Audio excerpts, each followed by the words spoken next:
Well, good people. We're back in the Counselor's Corner. It's Monday night. Here's your host, David Lorenzo Glover, aka the controversial counselor, C2. Well, we're going to try this again. I don't know, last week I think it was cursed because of the subject matter. Not that I really believe in that spookiness, but uh, the title of the show was The Impact of Black Churches in the Black Community. And the show is going to be facilitated by Herbert Lewis, the the author, the host, the leader of Hanging with Herbert segment here in the Counselor's Corner. Uh, so, but before that, let me give some shout outs. We got Marcia in the house tonight, in the Counselor's Corner. McCoy, Martha, uh, Tamika Barney, thanks for joining me tonight as well. Sheila, Leah, thanks for joining me in the Counselor's Corner. So we're going to talk about this subject and go in deep. Dirty O, thanks for joining me tonight. Kelly Jones, thanks for joining me tonight in the Counselor's Corner. And by the way, I don't own the rights to this music in the background. Just something to unwind before the show gets going.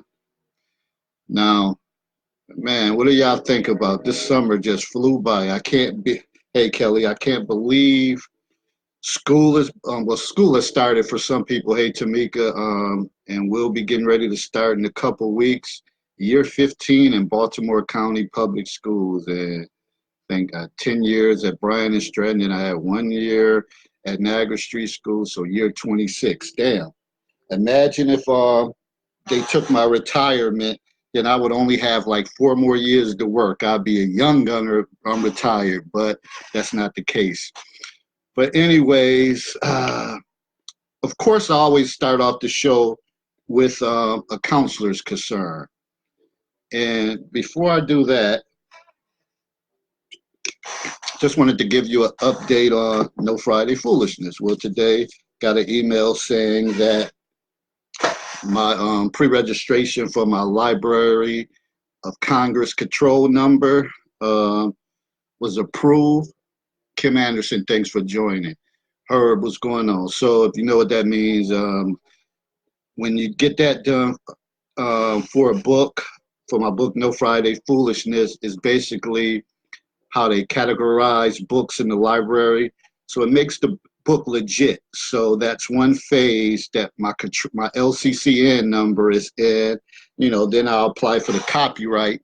So this is an actual document moving forward. So I'm super excited about that. Dietrich Muhammad, thanks for joining. I didn't want y'all to hear this background fan noise, but man, I'll be sweating like a New Jersey mule. So don't mind if you hear like I'm riding in the car and got all the windows rolled down. Kelly says she's so proud of me. Thanks, Kelly. That means a lot to me. So, moving forward with the book, starting to think about what the cover will look like, and the editing will be done the middle of this week. So I'm just moving forward. So not only will it be cocktail conversations, I won't be that one-hit wonder. There's going to be no Friday foolishness. But enough of that. Let me get into my concerns. I give a shout out to Dietrich Muhammad. Thanks for joining me tonight. What's going on, brother? My only concern that I want to focus on is that video I posted. I guess it was a couple young ladies. Tara Bones, thanks for joining me in the Counselor's Corner, out at a bar. Bouncer, about 6'3", 6'4". Don't mind me if I keep messing with the headset. I just wanted to wear a different hat, and this ain't working right, so I'll probably be fiddling with that. About 6'3", 6'4".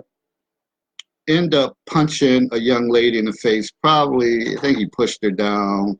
I don't know if he hit her 2 or 3 times. So it's crazy. So when I posted it, we had a lot of dialogue going back and forth. where some people felt like he was totally out of line, like no man should ever hit a woman like that. But then you actually had women saying, these young ladies kept pressing him, kept stepping to him, and he gave them due process. He gave them warnings like, don't put your hands on me, or I'm gonna knock your fucking ass out. And shit, that's enough. But one of them, he ended up pushing I know I cuss on here. He ended up pushing the dog shit out of her. So she kind of backed up. But then it was what's her name? Somebody described her, called her Mustard. What's going on, Musa Ali? He had called her Mustard because she had like a yellow gold outfit on. She wanted all the smoke. She wanted big smoke. So she kept stepping to him. And it's always, and that's why I enjoy what I do as far as with my shows and my first book, Cocktail Conversations, when we all can be looking at the same thing, but see something different. Like one person, I'm not calling out her name because it ain't one of those type of things, even though, I said I was going to start calling out names. She didn't see that the woman was the aggressor, where other people seen her, put her hands on him. Listen, my point to this is, granted, I know that he could have handled it differently. Like I said, he was about 6'3", about 400 pounds. He could have restrained her. If he really wanted to give her a little force, he could have mushed her down or something and said, stop playing with me. I'm working, y'all trying to fight. This ain't happening here. But he ended up cold cocking her, and she kept coming back for more.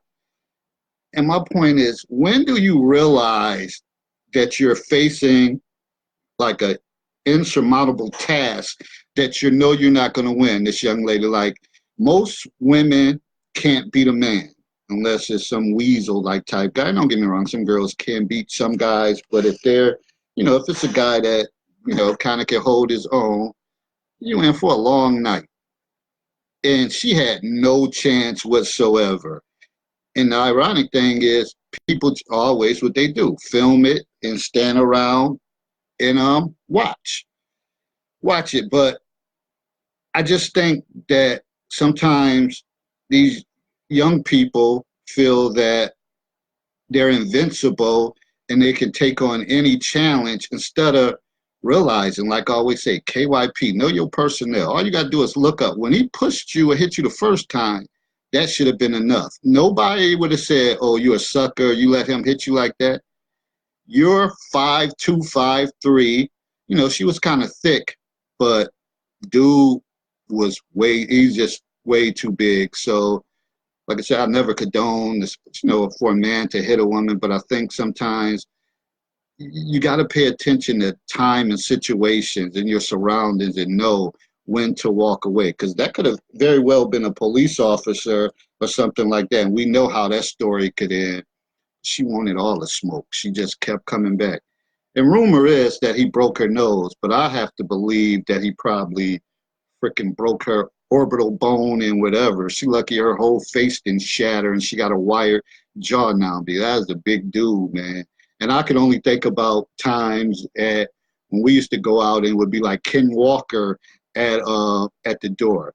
And I'm 160 pounds soaking wet. I'm not about to. I'm like, okay, kid. And I'm a man. I'm not about to go back and forth.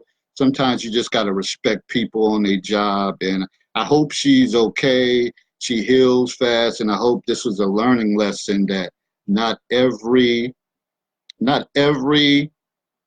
guy believes in that philosophy. And I tell people all the time that this stuff starts in middle school. That I always tell these boys, why do y'all argue back and forth with these girls? Why are y'all putting your hands on them? But these girls are aggressive these days. And the message that some of their mothers might say, because you might have a lot of single parent mother homes, and they might say, if she put their hands on you, then you knock her ass out. So this behavior perpetuates throughout life. And I think that's why you like seeing the NFL, these guys kicking women, choking them out and doing all that stuff, because this is the message that's been told to them for years. And they say, don't matter who it is. So they don't care. They don't even know how to decipher and say, damn, I'm making millions of dollars and I got to keep it clean. All they see is like that target. And if a woman did something to them, they go after. So you got to be a little smarter as far as the guys. But women, you can't be challenging guys like that because some guys just, they received a different message. And, that stuff could be fatal. She could end up being punch drunk, have early dementia and anything behind those blows because he hit her like 2-3 times solid time. So, and it's just unfortunate. But that's that because that's a whole nother show. Herb, are you in? Last week, I'm dealing with this week, so I'm on for about 25 minutes. So I'm gonna try and cover as much ground as I can with this topic. All right, that'll work. So, at this point, that's the only thing I got to say as far as that. And, feel free, people, if you got something to say, you want to call in, 605-313-5375. The code is 669-542. It's right up in the description, I think, for you to call in. Maybe it's not. Maybe I don't even know if I put it in. But if you want to know the number, I'll give it to you. Kelly said, it's not just men. All right. But you can elaborate on that. So Herbert, what's going on, man, with the impact of the black churches in the black community? Oh boy, oh boy, oh boy. Where do I start? I'm gonna try and condense as much as I can into this. The four things that I'm going to address are the origins of the church, or at least the black church, and this is in regards to Christianity. So I'm going to address the origins, the responsibilities, the culture, and the economic impact, or lack thereof, with today's church. So those are the four topics that I'm going to cover, and they're not necessarily going to be in any type of order because the church as it is really doesn't do those things in an orderly fashion. So I'm going to try and cover those as best I can. I'm going to be jumping between those points and trying to illustrate how the black church, at least in my opinion, is failing the African American community. Now they say that musicians say you need three things to perform: something to play, someone to play with, and something to play. With that in mind, I want to thank you all for taking time out your busy schedule and joining us. And as always, share the video. I also want to thank Dave for the opportunity to share my views on what I believe are the most important issues within the African American community. No problem. This isn't to exclude anyone who is an ADOS. And if you haven't heard of the term ADOS, ADOS stands for African Descendants of Slaves. And if you've been paying attention to the talk of reparations, that hashtag started maybe about a little over maybe 2 months ago and has been gaining some momentum. So if you're not familiar with that, just get on Google or whatever your search engine is and just do a quick search, and hopefully that'll bring you up to speed. Also, as Dave said earlier, please feel free to call it to the show. Okay? I assure you that my bark is worse than my bite. My malignant benevolence is better than most people's benign benevolence. So when I come up with topics, I'm not looking to attack anyone, despite what my position might be. I'm looking to attack what I believe are hindrance to my people's collective ascension to reaching the quote-unquote American dream. That dream has become more of a nightmare because we've taken on the behavior of burying our collective heads to the realities of our existence. The same way we call out injustices of the dominant culture is the same way we need to call out the injustice when it comes to our own people. And I believe for that to happen, that Christianity needs to be exposed to what I believe is an albatross around the collective neck of African American peoples and handcuffs on our hands. We were born into a culture that is foreign to us. No other demographic in human existence has endured what we have, and nor should they want to. Public Enemy said it best in the song Night of the Living Basshead. They said, have you forgotten that once we were brought here, we robbed of our name, robbed of our religion, we lost our religion, our culture, our freedom, and our God. And many of us, by the way we act, we either lost our minds. Now, it wasn't until I actually sat down and started writing the notes for the show that I actually really grasped the concept of that. And a lot of our ancestors Some jumped over ships, some were pushed over ships in the middle passage, and some just outright just refused to endure the prospect of being separated from their kinfolks and being life as a slave. So as I grow older, I realize that my time on this rock is finite and it's going to approach the conclusion. Don't know when that conclusion is. So what I'm trying to do with anything I talk about is to positively impact my people, my culture, and society at large. The funny thing about this topic is I had a friend who passed about 3 years ago now, I think 2 or 3 years in February, where she actually wrote a play that I played in about a pastor who discovered that his wife was a former prostitute, and that was revealed by her pimp in Sunday service. So just a background on something like that. And preparing for these shows, I come across some information for me that reveals a question about why we as ADOS people continually engage in practices that have their origins in slavery or post-slavery up until the civil rights era. Now I'm going to ask the question. I want people to think about this as I continue on. Where does the practice of wearing white gloves come from in the Black church? I want y'all to think on that. I know most of our culture, actually all of our culture, was lost when our ancestors were forced aboard ships for the transatlantic journey. What I don't understand is the fear that keeps us grounded in this culture that we know is counterproductive. It's the old crabs in the barrel mentality. We have to break those chains. It reminds me of the elephant that is tied to a stake and held there by a thin rope. It looks like the Willie Lynch letter was very accurate. Now, I know some people doubt the veracity of the Willie Lynch letter. If you've never heard of the Willie Lynch letter, my suggestion is go look that up in conjunction with the ADOS, and that'll give you some background on that. So whether you question that existence or not, whether you question the veracity of it, that letter has become a template for what was done to our people and how it still exists in large part today. We are a monolith unto ourselves.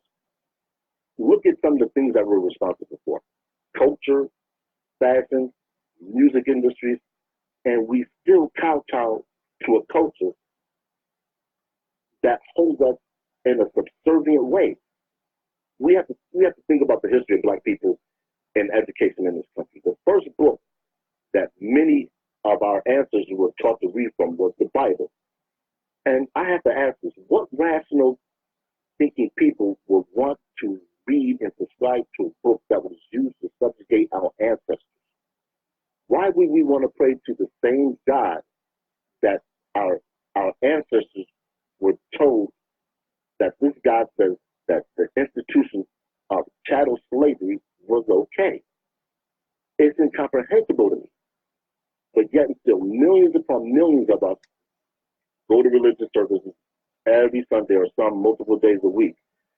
We patronize them with our mind, our hearts, our souls, and more importantly, our wallet. How could something that's supposed to uplift us be used to keep us subjugated? And I'm going to read something. This is a quote, or pick it up first. This is from an individual who was reared in church.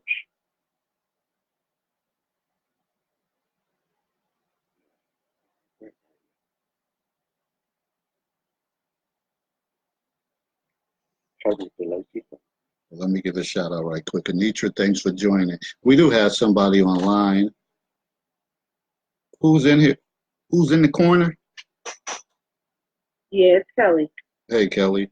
Feel free to join in, and if you got something to say, feel free to speak your piece. But go ahead, Herb. What I had wanted to touch on was regarding that video that you were just talking about the young lady. Now, when the video did go out, and I did read it, I give you excuse me, and I was reading through a lot of the comments and things like that.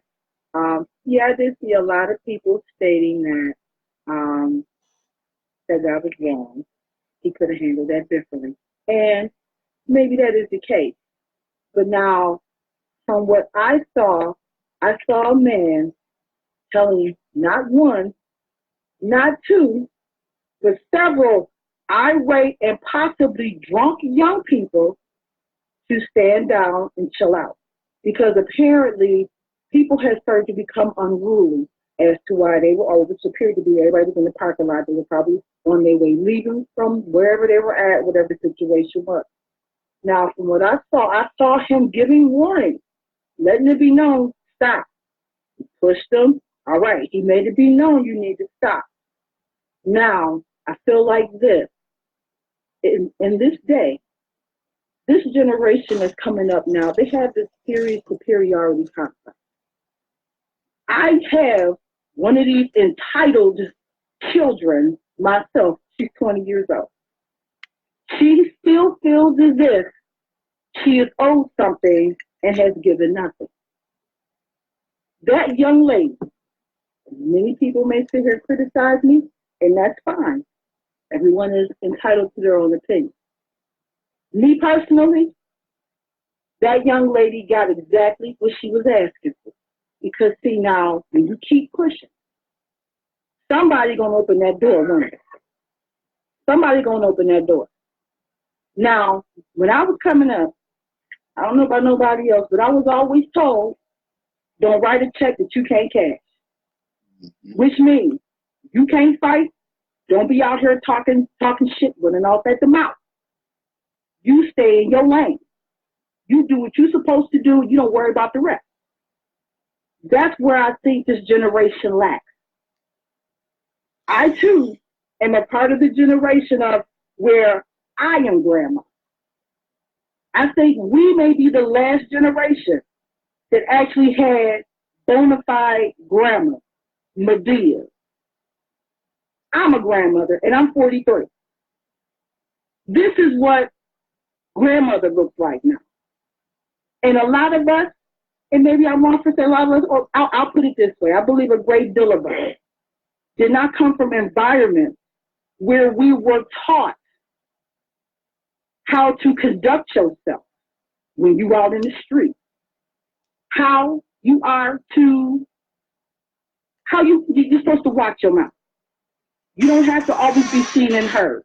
Sometimes you don't need to be the loudest to be recognized. And see, this generation, I feel like they lack a lot of that. And I'm speaking from just not speculation from what I saw in that video, but I'm speaking from personal experience. Because now you also touched on this subject about telling these young men, stop arguing with these young girls. You're right. But you know what? We need to be teaching our young women that they are not young men. They need to continue to carry themselves as young women. See, these young girls today, they don't carry themselves like ladies. They carry themselves like niggas. So they feel like for them to come to a man as that young lady did, I guarantee she saw nothing wrong with that. Because her thing was this. She felt disrespected, and she wanted her people to see her let that brother know you're not going to disrespect me. But in return, she got something she wasn't expecting. She got answered. Her question got answered. Yes. You really going to hit me? And he told her, oh, hell yeah, more than once. See, I had a 12-year-old come tell me she was fitting to whoop my ass. You want to know how I handled that? I told her to come on and bring that ass down the street.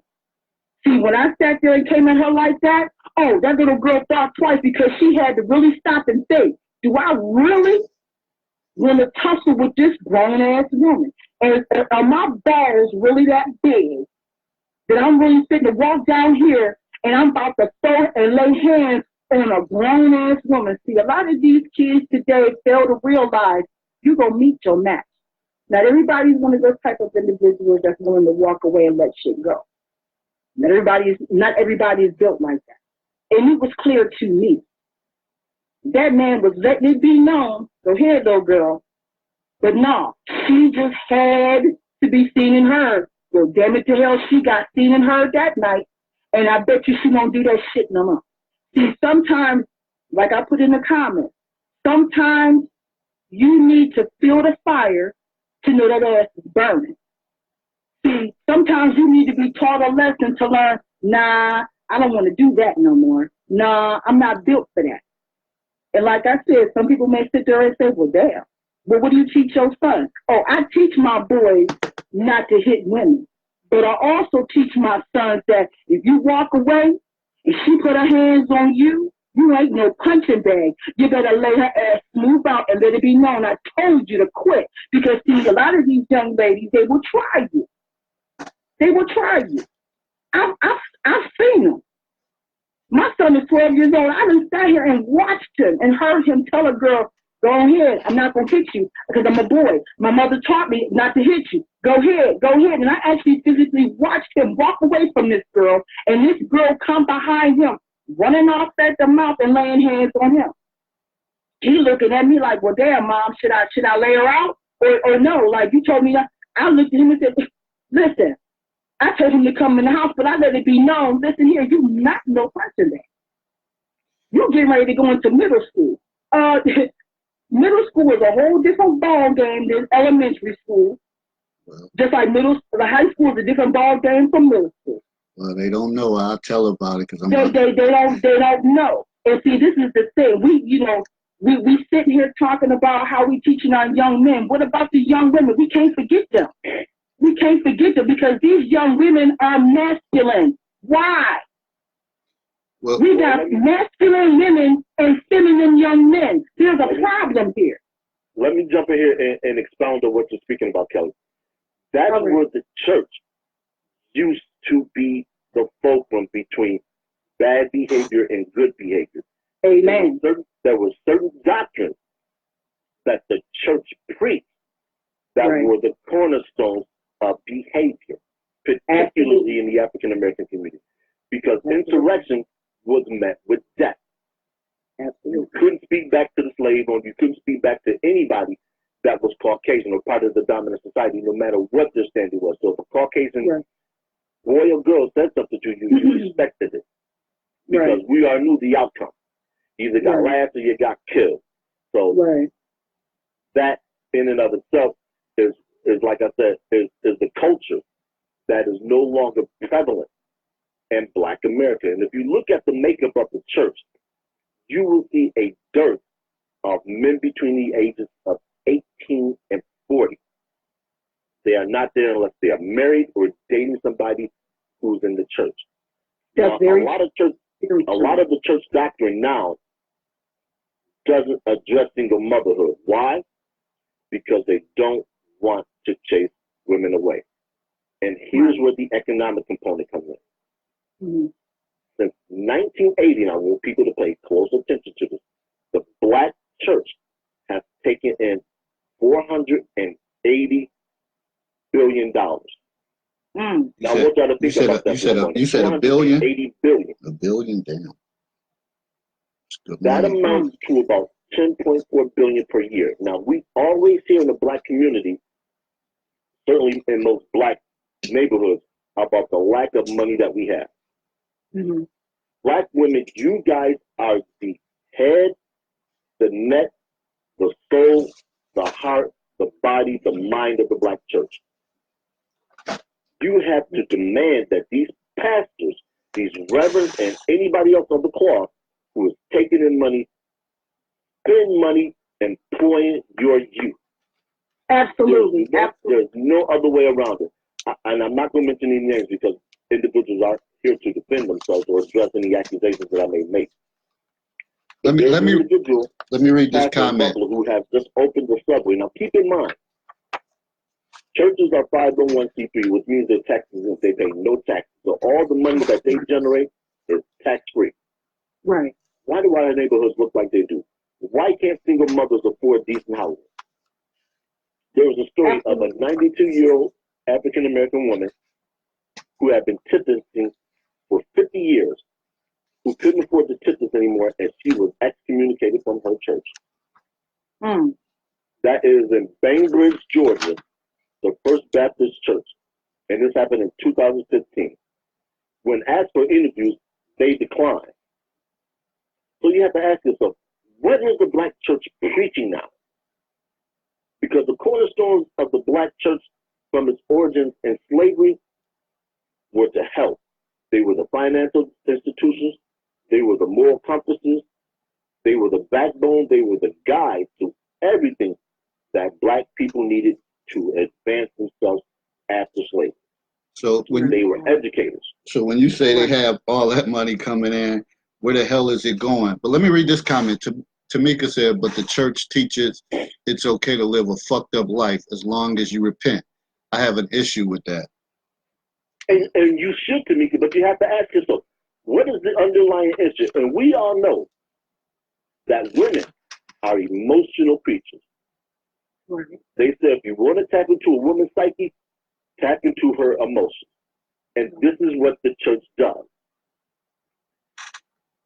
And when the church does that, they draw them in. Now, the church is not necessarily as concerned with your salvation as it once was. Now, don't get me wrong. I'm not saying religion is bad. And I'm certainly not saying Christianity is bad. My whole thought process when it comes to religion is this. Religion is for somebody who needs something greater than mankind to believe in. Once again, that doesn't make religion wrong. I just want people to understand the opposite of what they're with black people in America worship Christianity. It's almost. And matter of fact, go ahead, Dave. I'm sorry. It's almost to me that black people, we live in this fantasy of hopes and dreams, and that's where religion tie in. And they think that, okay, if I go there on Sundays or New Year's Eve or Easter, and everything's going to be fine, I'm going to be blessed, and I'm going to end up going to heaven. And they don't look at their condition from day to day, second to second, minute to minute, and they're waiting on this hope and dream that everything is going to end up being all right. And that don't work for me. Okay, the question that I asked earlier about the white gloves were worn for two reasons. One, so slaves couldn't steal from the offering. Two, so the white people didn't have to touch the hands of the former slaves. Now, for anyone that goes to church and you see ushers wearing white gloves, I want you to go up to your pastor, your reverend, or whomever, and ask them, why are they continuing practices that are found in racism and in slavery? Ask them that. And if they can't give you an answer, a straight up answer, you need to leave that church because that individual is misleading this congregation. I'm telling you flat out. You know, brother, that's so funny that you say that because now I grew up in the church. And that is so true. I always, even when I was a junior usher, we had to wear white gloves. That is so, I'm so happy that you're actually on this evening to enlighten us about a lot of this because now I was must say born and raised in the church. I've been in the church all my life. Most of the culture was. It was for you to share that, it's like wow, and even just to expound on some of the other things that you said regarding the financial. I was having this conversation with somebody. I'm gonna drop off, Dave. I'm gonna try and work out something so I can come back on the other side in about 4 or 5 minutes. Okay. All right. All right. You know, I was so truly enlightened what he just said regarding the financial. I was talking about that with some people. Well, I'll say some months ago, saying that, you know, with all the churches here in Niagara Falls, where it seems like there is a church on every corner, there should not be any homeless. There shouldn't be nobody hungry because the church is supposed to be that safe haven. The church is supposed to be that place where if you're hungry, you can get fed. If you're naked, you can get clothes. If you're homeless, you can get somewhere to stay. That was what the church is supposed to be about. And in hearing, you know, these last several, I'll say months, I've been listening to various things on YouTube where a lot of different people are talking about the Black church. And they're talking about how homosexuality going on up in the pulpit. And I mean, I just remember as a kid growing up in the church, I was taught that the altar was to be reverent. You don't just walk up on the altar. You don't do that. And to hear that, bishops' sons are getting oral sex, sitting in the bishop's chair in the pulpit, and just all the things that we're doing, and just all the things that we're doing in the Black church, which I'm yet finding out is nothing new. It's been going on in the Black church for years. It's just now being exposed to the forefront because of social media. But it's just amazing how that is so true, that the Black church, all of this correlates with the Black church and the Black community. It truly does, because once the Black church broke down, it seems like the Black community shortly followed right after. Yeah, it's a lot to it, and not only is the Black church, I think all of this stuff been going on in all these churches, but like you said, a lot of this stuff been swept under the rug, and now with social media, somebody makes a tweet or a post, thousands and thousands of people get access to that, and it just multiplies. And I mean, for me personally, I went to church when I was younger, not on a regular basis. I would go with my grandmother, but it never piqued my interest like that. I would always fall asleep. So then after I got a certain age, I said, nah, I don't want to go, or I started playing football, and that our games was on Sundays, so that got me out of it. And I don't know, something about it, the way people used to carry, I just didn't get a good vibe. Not saying that I don't believe in a higher power or anything. It's just too much inconsistencies. And that's with a lot of stuff. But I got a couple comments I want to read. Marcia said, let's be realistic. This new generation, let me see. I hate when they fade these comments out after a while. Hold on. I'm already blind. These new generations don't even attend church, and that's a shame. But you blame the parents who aren't able, giving their child or children a spiritual background. Monty said, could it be the church has removed the message to empower people? And Reverend Charles Hersey, thanks for joining. Yolanda Bostic Williams, thanks for joining. Tamika, I believe that's because the church has taught acceptance of behaviors cause these kids to have role reversals, and because so many men have been taken out of the household, women and girls take on a masculine role as security. C-Ball, what's going on? Thanks for joining me tonight in the Counselor's Corner. And Tamika said, gay people have always been in the church. It was just accepted. It was just not accepted like now. So, as you can see, that it's a lot. It's a lot going on, and I believe there is some good, but I don't believe that you have to go to no like institution or church to read up and have a solid foundation.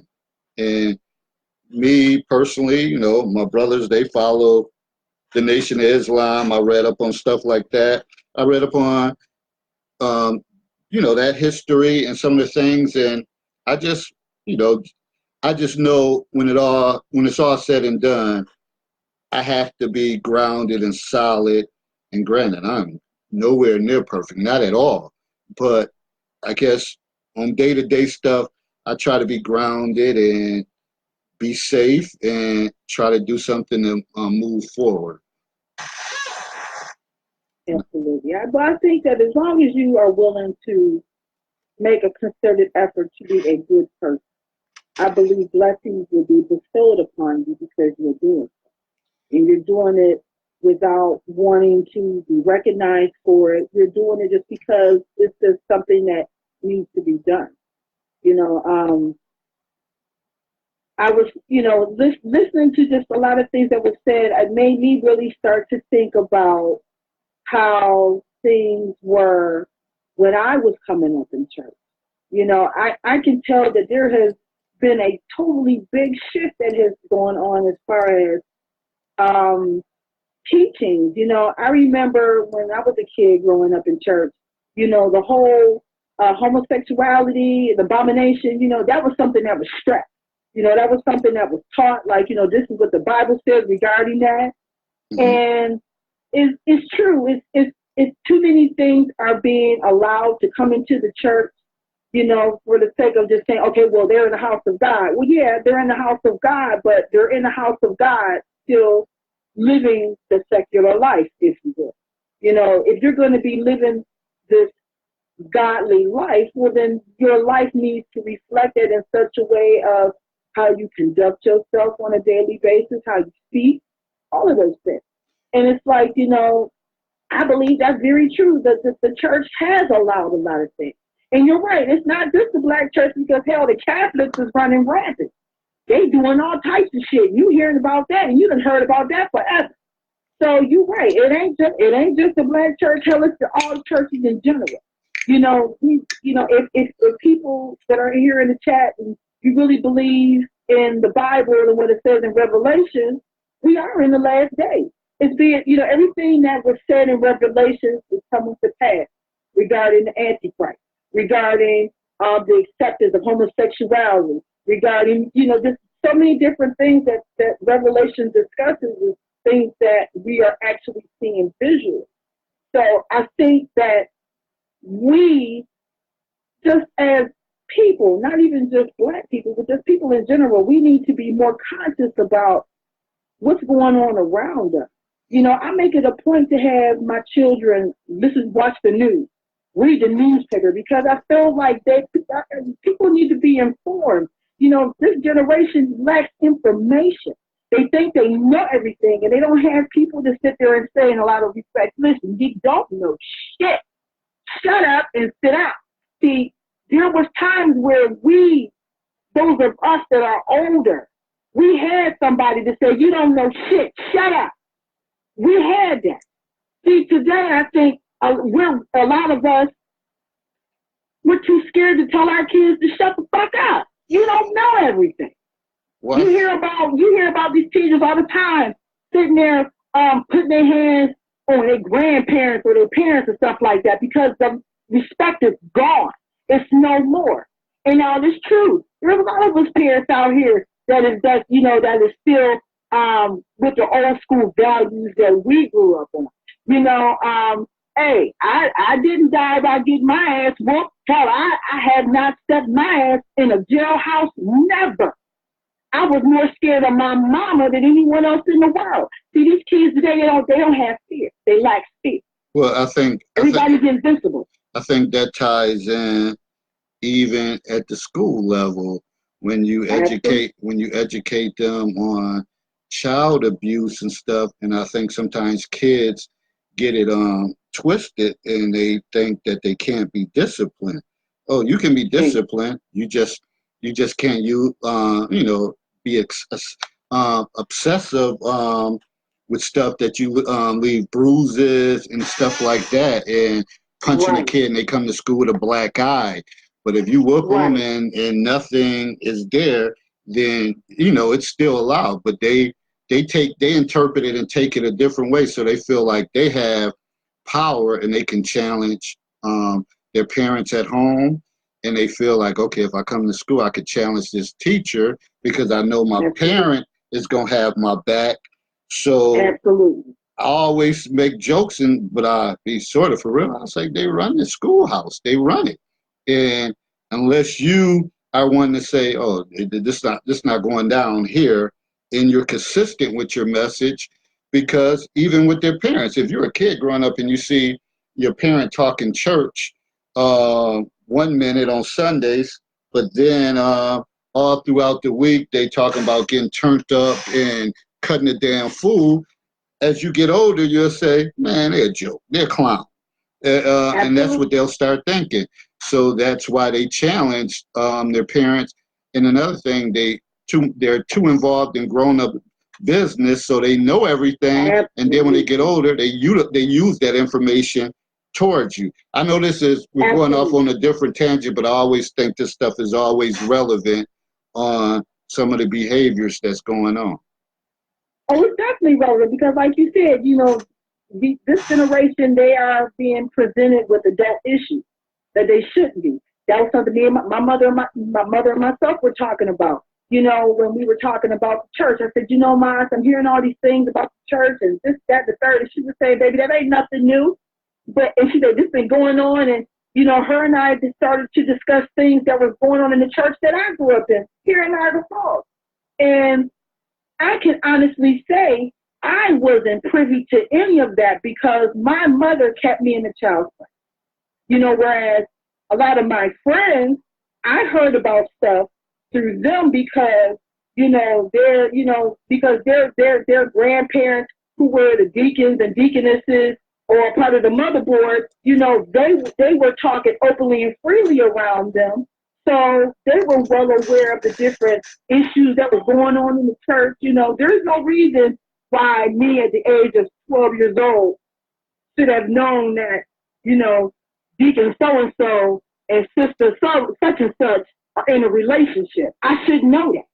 I should know that Pastor, you know, was sitting here creeping around the back stairs with Sister Sarah. I should know that as a child. That's not my place. But a lot of my friends were privy to that because they were a part of adult conversations. And that's very true. You know, there's no more of keeping a child in a child's place.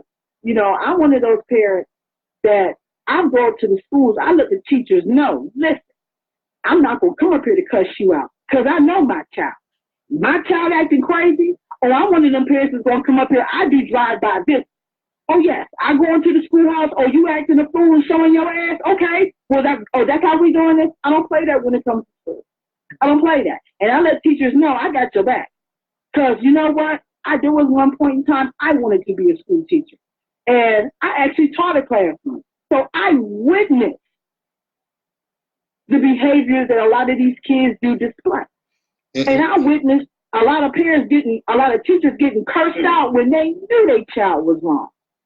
Well, let me interject, Kelly, and then I know Herbert, you're back, and I know that for sure because I was coming out of, I think, Office Depot, and it was a guy that he was a substitute teacher at our school, and he came up to me and he was asking how everything going, and he was like, you know, the time that I substituted, those 8 months, he said, man, if only people knew what goes on in schools, that they would be more.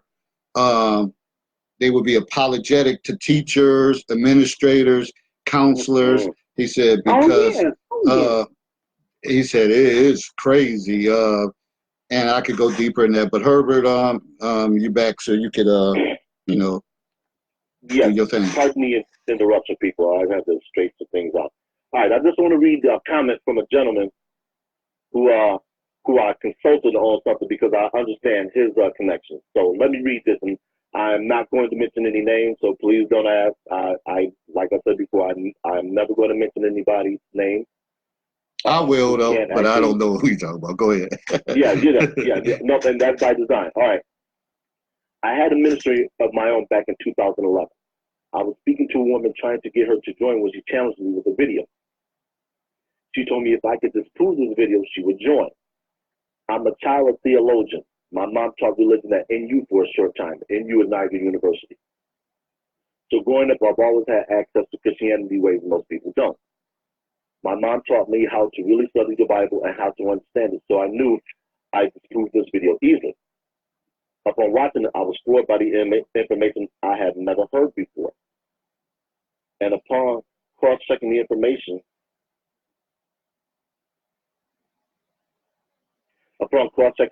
I did find holes in it, but not enough to change the point of it. Christianity is the number one tool of white supremacy. It's the one thing standing in front of black people truly understanding who they are as a whole. It causes reasons for all the issues plaguing the black community. He goes on to say that my generation and my parents' generation have completely separated over religion. No more Thanksgiving and Christmas gatherings as a whole. We are split apart. My mom is a pastor as well as my grandmother, and my aunts are elders. So there's a huge divide. My parents and I get close at times, but go through huge fallouts when our ideologies aren't respected by the other. And see, that's the crux of the matter. And I want to address something that Monty Hedgeman said. He said, people look to the church and its leadership as a savior, and there is a reason for that. When blacks were freed from slavery, they were the cornerstone of everything that freed slaves needed to sustain themselves, to move on to the next step that newfound freedom had given them, because white people didn't educate them. White people didn't teach them how to behave. White people didn't teach them how to dress. And that's none of that. And there is a reason for that. When blacks were freed from slavery, they were. Oh, shoot, there's a background feed. But anyway, so they were the saviors. They were the quintessential leaders. They took up positions and elected roles. And we see how that bleeds in today. You have a lot of these pastors who are leading their congregation to vote in ways that are counterproductive to the black plight. Now you have to ask yourself, why in the world would anyone continue to shepherd their flock, to borrow a term from the Bible, to destruction? They don't correct the unrighteous behavior. The way we dress, and when I was younger, I was in the church. The way we dressed going to Sunday school was impeccable. It's the reason why they called it your Sunday best. You didn't go to church looking like you just rolled out of bed. Jeans, unacceptable. Sneakers, you better not. Holes in anything, go. Iron, crisp, three-piece suit, nice shoes. That was the standard. So now I have to ask myself, is the church setting the tone, or is black culture setting the tone for the church? Look at people like Creflo Dollar, multi-millionaire, I believe. There's the other gentleman, I can't recall his name right now. He's sitting on so much money that is beyond ridiculous. And I'm always going to harken on money, because money is our biggest issue. Collectively, if we could take that, the total that I mentioned earlier, and we could turn around that, and we can invest that in schools, we can invest that in businesses, we change our plight almost immediately. Single-parent homes become less of an issue. Why? Because your church doctrine of family is going to be reestablished. Just imagine if pastors, reverends, and anyone else of the cloth all of a sudden said, you know what? We are not going to tolerate people coming to our congregations that are fornicating, having children outside of the bounds of marriage, and pop culture, and smoking weed, and all of the ills that plague us as a people. Just imagine what would happen. There would be some chaos. There would be a lot of uncertainty. But in 10 years, I guarantee you that our moral center would be reestablished, and we would be better off for it. There would be some people who would drop off. There is absolutely no question. But I think we need to actually purge ourselves of certain things so we can continue to move on. But as long as the church advocates its moral responsibility, and of course this is my opinion right here, we are doomed. Because there's so many people that still flock to the church. And like I said, they're giving. Take that money away and go give that money to somebody who's willing to invest. I'm sure anybody listening to this can find a nonprofit organization that's struggling in your community, that's trying to help boys get educated, trying to help boys go to school, trying to help boys gain blue-collar jobs. We certainly know that student loans are far and away the biggest impediment to achieving financial freedom. I know I have students that night. Look, I didn't even achieve a degree. Dave, you probably do. Yeah. And a lot of other people listen to this show probably do. Just imagine if the black church gave every black student that wanted to go to school money for tuition. All of a sudden now, they can go get a 4-year degree. They don't have to be a super senior.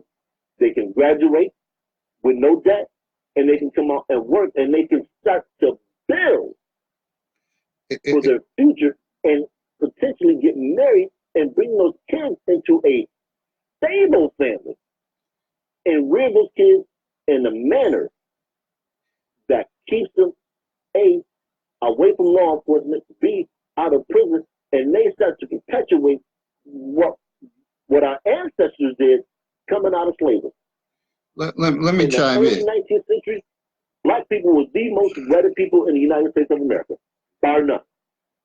What has changed? Let me chime in. Right now, I know Dietrich had made a couple comments. He was like, pretty much we teaching something that's dead, and he was like, let me go back what he said. Christianity is a slave-making religion, period. But I just won't even think about when I look at on social media on Facebook, and I see the Unity Day in Niagara Falls, and I see San Quinn. He's doing an excellent job helping. Masterful job. Hats off to you, Yeah, San Quinn. helping, you know, the less fortunate with book bags, school supplies, and those bikes and different things like that. And now that I think about it, I'm like, damn, I ain't see him take no pictures with no pastors or anything from any of these churches. Now, they may have donated something and I might have missed it, but I haven't seen any of that. And I've seen a lot of him taking a lot of pictures with white guys. So I don't know, something just don't be adding up. Things just don't add up. Well, to that point, back in 2011, as some of you may or may not know, a really good friend of mine, childhood friend, Colonel Birch, and I decided to run for elected positions. He decided to run for mayor, and he talked me into running for city council. And that literally has changed my trajectory in life. Now, we were, and I'm not going to mention the church's name, we were outside looking to get signatures for black clergy, not black clergy, black parishioners going into the church. Do you know they would not sign our petitions? But they signed the petitions of people who looked nothing like them. And we saw individuals there who were being paid by those people to shepherd those votes to the other people. Now, we have to ask, why would our leaders pay somebody to sell us out? Because in Niagara Falls, and I know some other cities have this ability too, in Niagara Falls with the black vote, we could put whoever we want to in office without thinking about it. But we don't, A, we don't vote. B, we don't vote our issues. And B, we don't even vote collectively. You hear around the time of any election now, man, voting don't work. Voting don't do this, voting don't do that. Well, not because you don't vote. The number one thing that we as African Americans don't understand is the laws of this land. So when it comes to the judiciary and grand juries and trials by juries, we fail to even really dent those demographics because A, we don't register to vote, which is where they take, which is where they draw people from for grand juries. And for some of you who don't know what a grand jury does, a grand jury convenes and they'll bring forth an indictment to a crime. So all these officers who are killing African-American males, whether it's justified or unjustified, armed or unarmed, they are pulling from that pool of potential jurors from voting rolls. So if you're not registered to vote, guess what you're doing? You are aiding in these officers potentially getting off and not even having charges brought by the DA. Two, if you're driving a car and you don't have a license, that's another pool that they draw from.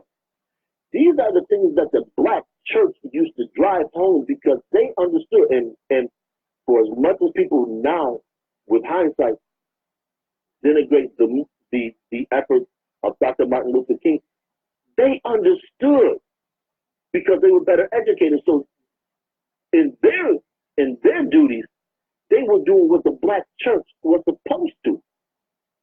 I want somebody to mention now, who do we look to that espouse the moral fabric and the moral center to do the right thing that we can compare with Dr. Martin Luther King? Oh, wait. There isn't anyone. Reverend Jesse Jackson? No. He don't cut it. Honorable Louis Farrakhan. Him and Al Sharpton, they running neck and neck for who's trying to make the most money selling out our causes.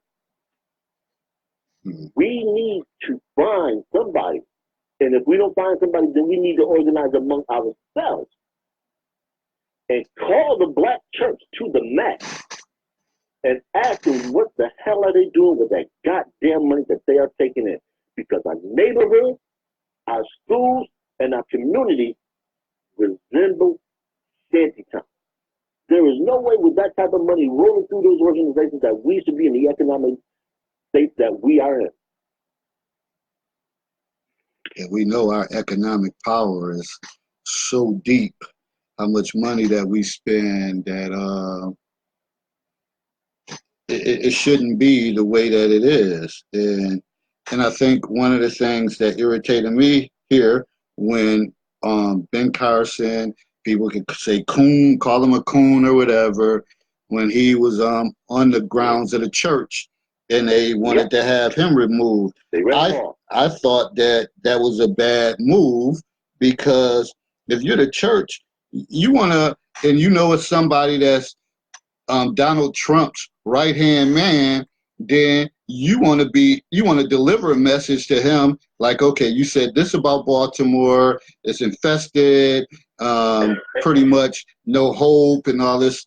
Well, this is what we think he should do, and call him to task and see what changes will be made. But no, they let that they wanted that brother removed off their grounds, and I'm like, that's kind of that doesn't add up. I don't look at it as cooning or whatever the case is, because if you're trying to get something, trying to get some help, you're trying to listen and talk to people that could potentially help you, unless you got something to hide. Yep, because I thought the church doctrine was affect everybody. And the funny thing about what they did to Ben Carson, to me, that really strikes me as peculiar, is the same church that will ostracize Ben Carson will embrace a Dylan Roof. Now let's think about that for a moment. Dylan Roof came into a church that was welcome and open fire killing parishioners, but nobody called for his condemnation. Nobody in the church called for his condemnation. But yet still the same church with that same mindset wants to run off a man who's there to help. What's wrong? What's wrong with that picture? And I said this 2 weeks ago. We as a culture, we embrace the backwards, but shun the right way to do things. Why? Why do we as a culture continue to mimic dysfunction? We continue to mimic things that hurt us. Are we not capable of seeing the destructive patterns that we continue to replicate? Are we not capable of freeing ourselves from the bondage that Christianity, and I won't deal with any of the other, religions that come about, because I know Dietrich, you listen, I don't think Islam or being a Muslim is an issue. Certainly not in this country, as much as the right likes to, and some people on the left like to demonize Muslims. I've went to college with Muslims. I know a couple personally. They are by far in a way above anything else law-abiding people. Don't let the fringe people of any organization color that entire organization, because that would be akin to us as people being colored by, pardon the use of the term color, being colored by the people who are near do well. So don't do that, But back to what I was saying. Why do we continue to run with that type of mindset? Are we really afraid of truly being free? Are we afraid of what we can achieve if we set ourselves free from the bondage that Christianity has on us? I think that a lot of times some leaders, they want it all, and they don't want to build up the masses of people. And like we always say, so much self-hatred that, to me, we greater in numbers, that if I'm getting it and I got some things going on and I can take some people up under me, that's growing a community. Eventually it's going to grow a nation. But we're in a bad condition, and it's, church is a small component of it. And I don't have the answers, but I certainly love to have these conversations and brainstorm, and maybe people will start thinking, having different views or start looking into stuff differently. But we gotta do better. Yeah, for anybody that wants information on how much money the Black church has collected, go to Urban Intellectuals. It's a website. This article is actually written by, I believe, Harlem World, but I got it off of the site. And one of the things it says is this: the church has gotten caught up in materialism and greed, a lifestyle. Many ministers today want to live like celebrities, and they want to be treated like celebrities. In other words, instead of the church standing with the community, the church has become self-serving. It has strayed away from its mission, according to Dr. Love Henry Rutschel, professor of church history at the Interdenominational Theological Center in Atlanta. That, for me, in a nutshell, encompasses what the Black church has become.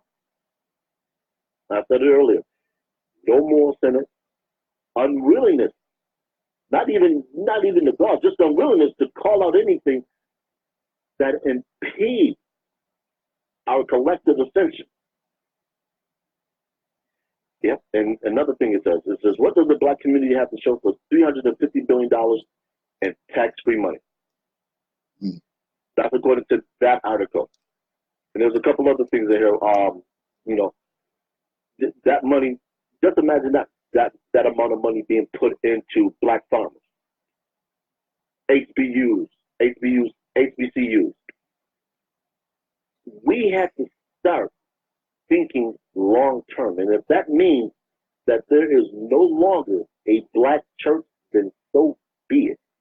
And I know that's easy for me to say because, I'm not a devout Christian and I don't espouse religion like that, but I'll say this.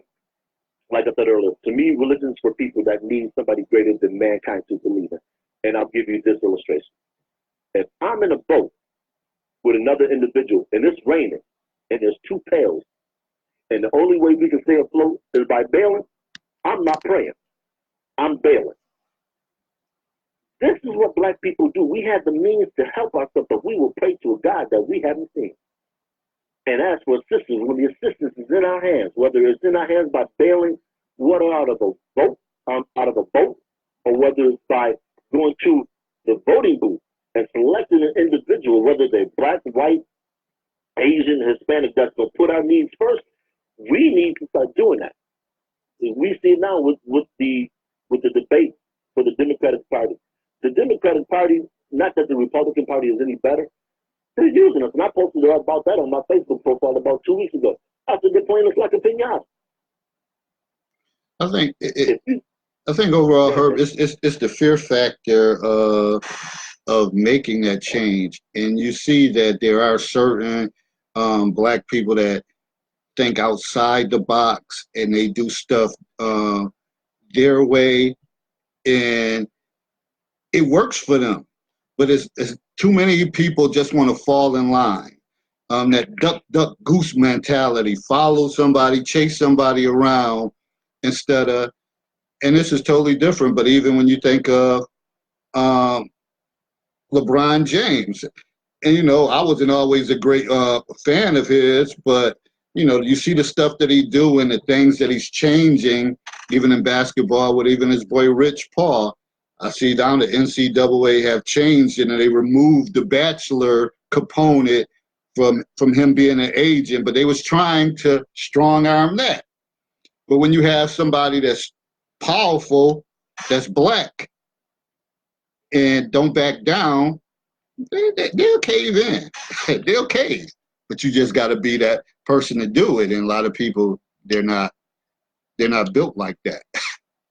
And to add on to that, I think fear, like you said, fear paralyzes us because we are unaccustomed to having that type of power. And understandably so, because if you're not accustomed to having power, then your first inclination is to stay away from it. That's why most people see a gun, I don't want to touch that, because they don't know how to handle a gun. So they feel what they can do with it, because on the other end of the gun is a life-saving bullet or a life-taking bullet. It's like the old adage that I've heard before. In a fight versus good and evil, which one wins? And the answer is the one that you feed. We continually feed fear, so fear stands out. Feed confidence. Feed the ability to be capable of handling power. And that starts in the home. We have to, and just like you mentioned at the top of the show about the bouncer who hit the female. Now, being a security myself, I probably would have handled that a different way. I've encountered females who have been intoxicated and who have been belligerent. I've never had to strike a female, but I have physically had to restrain a female. And I have absolutely no problem with putting my hands on an individual, male or female, when the time is right.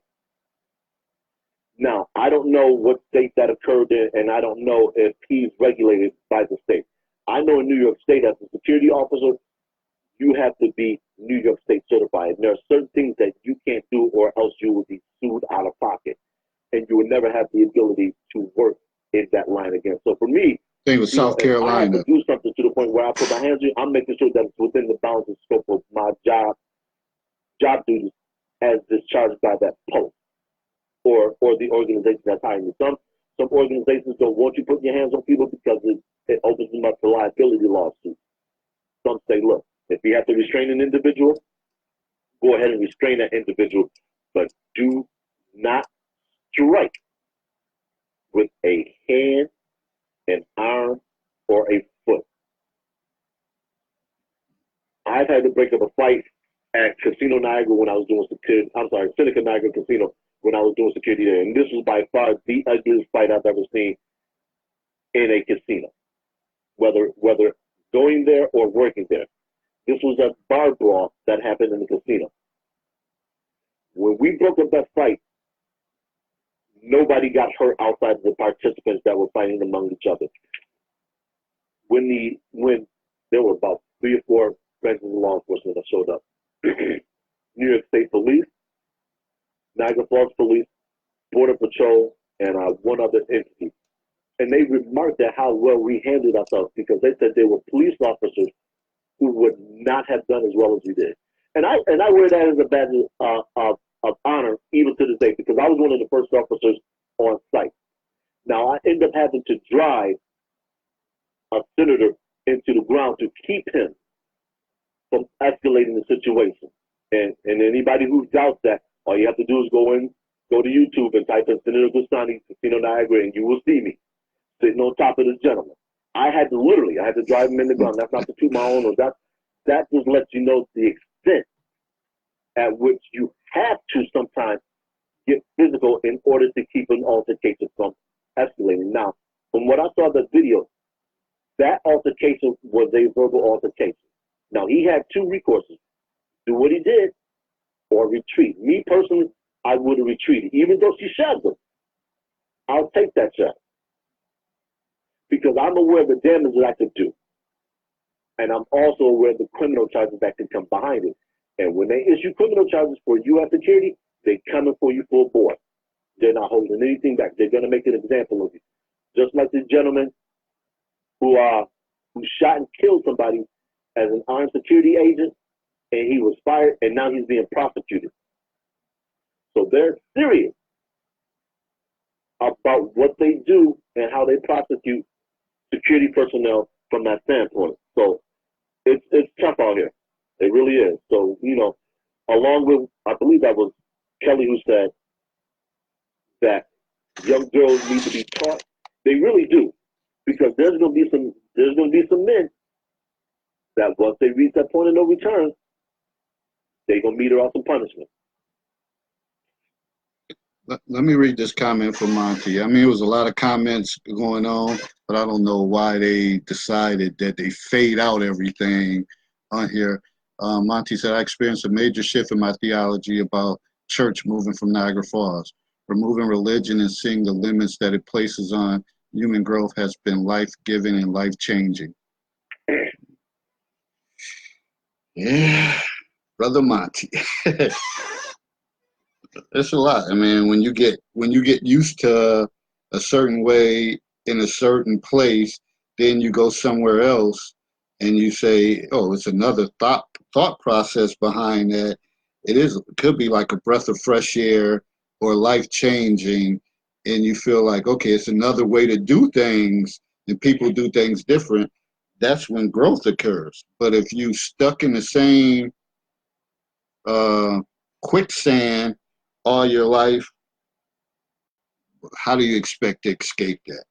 And that's what some people are dealing with because they're not willing. They're stuck in a certain mode, and they're gonna ride it out to the day they die. To the day they die. Yep, and Monty will find this interesting. This is from the Huffington Post. The black church, as we've known it or imagined it, is dead. Of course, many African Americans still go to church. According to the Pew Research Center's Forum on Religion and Public Life, 80% of African Americans identify with a religious group, and 79% say that religion is very important in their lives. But the idea of this venerable institution as central to Black life and as a repository for the social and moral conscience of the nation has all but disappeared.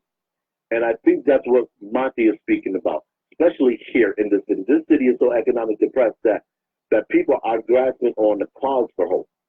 And we all know clouds are nothing but water vapor. So once you grab a cloud and you try and stabilize yourself, you're going to end up more unstable than what you were before. But I would encourage people, to the articles that I've mentioned, go read those articles, And like I said earlier, for the individuals who go to church and you see your ushers wearing those gloves, go ask, why are they still promoting slavery? Why are they still promoting things that are designed to keep us mentally in a place that we should be trying to escape? Dr. King said it best. He said, all I did was fear that I've immigrated my people into a burning house. Malcolm X was on the right track when he said, in order for there to be black-white unity, there must be black unity. And we are not unified, not in any way, shape, or form, other than maybe having sex. That's the only thing that brings us together that truly doesn't result in fight. And that's shameful. And I could say I could say death, but even then you have people showing up, shooting up funerals and stuff like that. So it is. I just be perplexed. All I can do is shake my head for real. And you're right. It's not too many things that bring us together with unity that we decide that we're gonna get some momentum off of that and kind of take day by day to build and grow. So, we just gotta keep working at this, gotta keep talking about these subject matters. And hey, maybe, like Kelly was saying, some things might open up your eyes and you might start challenging certain things. And that's what it's about. You want to be able to challenge people. And that's one of the things they said about religion, that we were always taught not to challenge religion or challenge a pastor. And I always say we need to move ourselves from that culture or mindset, that I think if you're going to meet up in church, that's an opportunity for everybody to get their stuff off, start talking, have an open dialogue, not just sitting there, getting the Holy Ghost or whatever the case is. Let's challenge some points. Let's challenge some things from the Bible. And I think more positivity will come out of that. If it was more church people centered than just somebody sitting there talking in front of you. Well, Herb, you got any closing points? I went over time, but I felt like this subject matter was well worth it, because I think a lot of people use this as their foundation for everything that they do, and they might need to start thinking about other ways to have a foundation to basing it solely on that. Yeah, I just a closing thought. What was it about? Maybe about I'd say probably about 8, 9, maybe 10 years ago, when one of my really good friends' mother passed. One of the things that she was quoted as saying to her pastor is that she needs to get back into the church, that she feels that she has been lacking. And one of the things that the pastor said to her, and this is that he said during her eulogy, was, "You don't need to go to the church." He said, "You are the church. The church resides in you." And I think we need to understand that the church is just a physical building. The manifestation of good, evil, benevolence, or malignance resides in the individual. So if you are an individual who is benevolent and you walk into a building, that building, by virtue of your presence, should become a benevolent dwelling. And you are that spirit. and that's So whatever you bring with you into that church is going to manifest in that church. and that's so profound that you say that, because every time, I work at a school that's probably 70% black, needy type of population, but people who transfer into the school, they're like, well, we heard that this was a bad school. Understand, the school is just a building. It's the people inside that make it. It could be the greatest school. It can change overnight based on the students, parents, teachers, counselors, cafeteria workers, everybody. So when you say that, I just often laugh, like, really? Really, every school, every place has their issues, but it's the individuals inside, just like in a church, inside the congregation and all that, that makes that a positive experience. So people got to stop looking at buildings and places like that, and start looking at something that's tangent, movable, people that's living. That's what makes things get better. Well, Herb, That's true. I'm about, we like I said, we went over, and I'm about to get ready to close it out. Any more final points? No, that was my last quip.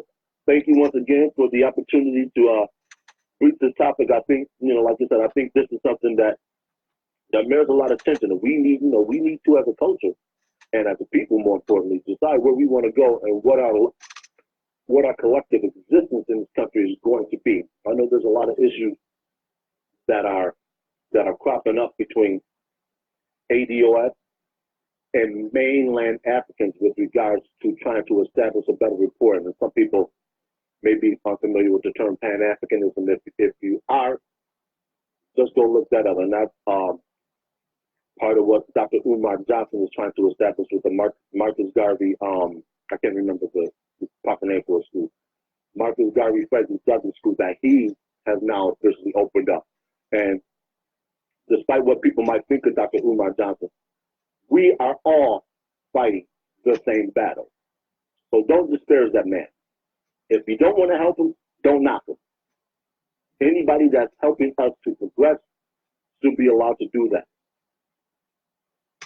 And I think that's the thing. We got a lot of people commentating in the background, but they're not willing to be leaders to step forward to give anything. So if you're not part of the what's the saying about part of the problem, not part of the solution. If you're not part of the problem, if you're not part of the solution, you're part of the problem. And I think that's who we live in, a culture that's a part of the. They're not a part of the solution, they're part of the problem, and the problem just keeps getting bigger and bigger. I do apologize for, like I said, for whatever reason, at least on here, like the comments were faded away. And I don't know if it's something I clicked on or to hide them. So a lot of comments, I know it was a lot of good comments that came across, and I didn't get a chance to read them. I'll take that. That's on me. And hopefully I'll rectify that and we can move on. But you can always go back, revisit the show and commentate. And also, I'll throw a watch party, and you can go back on bring your issues to the forefront there. But at this point, we've been, talking for an hour and 25 minutes, and my whole thing was to try to keep it short and simple. But I know some topics it's just not gonna go down like that. It's gonna end up being a little longer. So with that said, I appreciate Herbert for giving his insight on this subject matter. Kelly Jones for giving her personal testimony about, the evolution of church and what it meant to her and her foundation, and everybody else who had made comments. And again, I apologize for not being able to read out the comments, but you know how that is. All of a sudden on this subject matter, everything is faded out. But because before you know me, I'll read them all down the line. Now all of a sudden, everything is faded out. The Holy Spirit has intervened once again. Yeah, who knows? Well, at least the hecklers didn't come in. Maybe the subject was too strong for them, so they backed off. But again, I appreciate you all. Stay tuned for the next subject and subject matter in the Counselor's Corner, and also in the Hanging with the Herbert segment. And everybody enjoy the rest of your week, and we'll get back with you soon. Peace. Be safe. All right, you too.